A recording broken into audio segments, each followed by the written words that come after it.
Hey class, welcome to Abroad Sex Education, where we discuss everything you wish you learned in school. I'm your host and deacon of decoding weird euphemisms, Sin. If you can't tell from my congestion, it is spring, so happy spring everyone.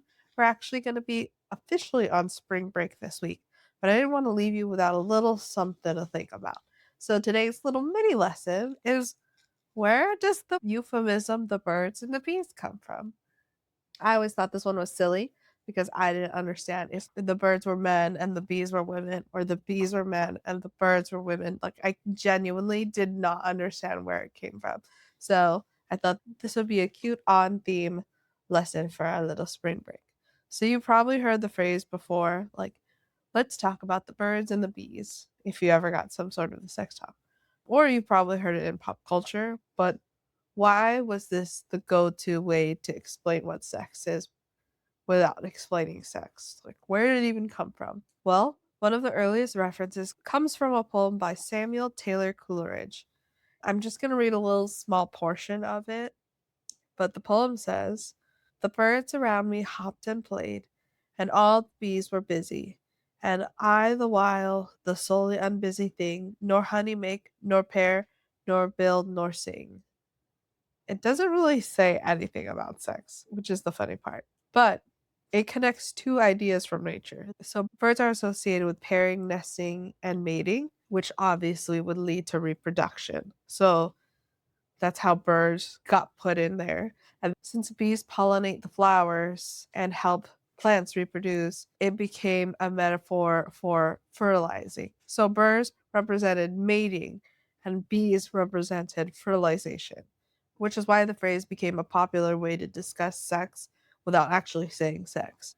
It's interesting because that euphemism is centers sex as a means of reproduction. But overall, it's like a really confusing phrase. I remember racking my brain as a kid when I first heard the phrase and being like, what does the birds and the bees have to do with what sex is? Like, I don't understand. So I'm glad I finally found out.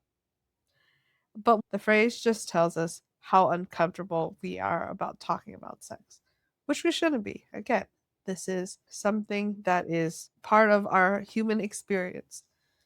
It's also just sucky that instead of a clear, direct education, we got these just really confusing metaphors that have to do with animals, have nothing to do with humans having sex. So, yeah.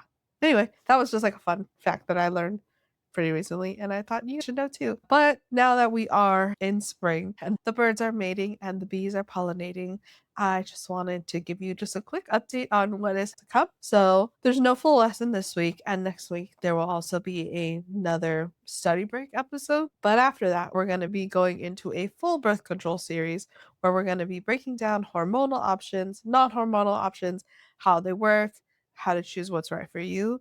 And we'll go into other things like the history of not getting pregnant and wood shop, where we talk about how to use a condom.